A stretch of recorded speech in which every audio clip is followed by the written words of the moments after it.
ನೋಡ್ರಿ ಎಲ್ಲರಿಗೂ ನಮಸ್ಕಾರ. ಇವತ್ತು ನಾನು ದಾಲ್ ಮಾಡೋದು ಹೆಂಗೆ ಅಂತ ಹೇಳ್ಕೊಡ್ತೀನಿ. ದಾಲ್ ಮಾಡೋದು ಮೇನ್ ನಮಗೆ ಬ್ಯಾಳಿದು ಚೆನ್ನಾಗಿ ಕುಕ್ಕರ್ನಾಗ ಹೀಗೆ ಕುದಿಸಿಟ್ಕೊಂಡಿದ್ದೇನೆ ರೀ. ಮತ್ತು ಒಗ್ಗರಣೆಗೆ ಸಾಸಿವೆ, ಜೀರಿಗೆ, ಅರಿಶಿಣ ಪುಡಿ, ಶುಂಠಿ ಪೇಸ್ಟ್, ಬೆಳ್ಳುಳ್ಳಿ ಪೇಸ್ಟ್, ಕರಿಬೇವು, ಹಸಿ ಖಾರ, ಸಾಂಬಾರು ಪೌಡ್ರು ಮತ್ತು ಲಿಂಬೆ ಹಣ್ಣು, ಸ್ವಲ್ಪ ರುಚಿಗೆ ತಕ್ಕಷ್ಟು ಉಪ್ಪು, ಸ್ವಲ್ಪ ಸಕ್ಕರೆ ಮತ್ತು ಕೊತ್ತಂಬರಿ ಅಂದರೆ ಹೆಂಗೆ ಮಾಡೋದು ಅಂತ ಹೇಳ್ಕೊಡ್ತೀನಿ ನೋಡಿರಿ. ಈಗ ಒಂದು ಬಾಣಲೆಯನ್ನು ಕಾಯಕ್ಕಿಟ್ಟೇನು ರೀ. ಅದಕ್ಕೆ 2 ಸ್ಪೂನಷ್ಟು ಎಣ್ಣೆ ಹಾಕ್ತೇನೆ ರೀ. ಎಣ್ಣೆ ಕಾದ ನಂತರ ಈಗ ಒಗ್ಗರಣೆ ಹಾಕ್ತೇನೆ ನೋಡಿರಿ. ಸಾಸಿವೆ ಜೀರಿಗೆ ಹಾಕ್ತೀನಿ, ಚಟ್ಪಟ್ ಅನ್ಬೇಕು ರೀ ಅವು.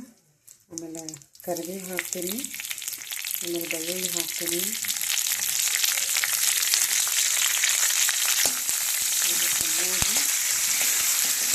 ಚೆನ್ನಾಗಿ ಆದ ನಂತರ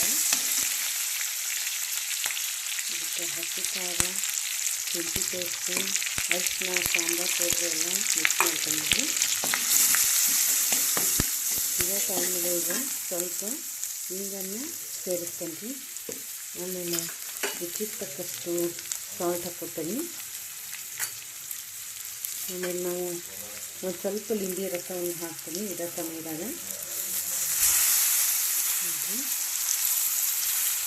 ಆಮೇಲೆ ಇದನ್ನು ಕುದಿಸಿಟ್ಟಂತಹ ದಾಳನ್ನು ಬ್ಯಾಳಿಯನ್ನು ಹಾಕ್ಕೊಳ್ತೇನೆ ಇದಕ್ಕೆ.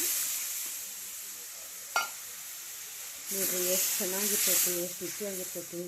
ಎಲ್ಲರಿಗೂ ಈಗ ಬ್ಯಾಳಿ ಸಾರು, ಬ್ಯಾಳಿ ತಿಂತೀನಿ ಜಾಸ್ತಿ ಈ ಥರ ಒಮ್ಮೆ ಮಾಡ್ಕೊಂಡು ನೋಡಿರಿ ಎಲ್ಲರೂ. ನೋಡಿರಿ ಈಗ ಚೆನ್ನಾಗಿ ಕುದ್ಮೇಲೆ ಸ್ವಲ್ಪ ನಾನು ಸಕ್ಕರೆಯನ್ನು ಹಾಕ್ಕೊತೇನೆ ರೀ. ನೋಡಿರಿ ಅರ್ಧ ಸ್ಪೂನಷ್ಟೇ ಸಕ್ಕರೆ ಹಾಕ್ತೇನೆ. ಆಮೇಲೆ ಈಗ ನೋಡಿರಿ ಇದು ಮಾಡ್ತೇನೆ ರೀ, ಕೊತ್ತಂಬರಿಯನ್ನು ಲಾಸ್ಟಿಗೆ ಹಾಕ್ತೇನೆ.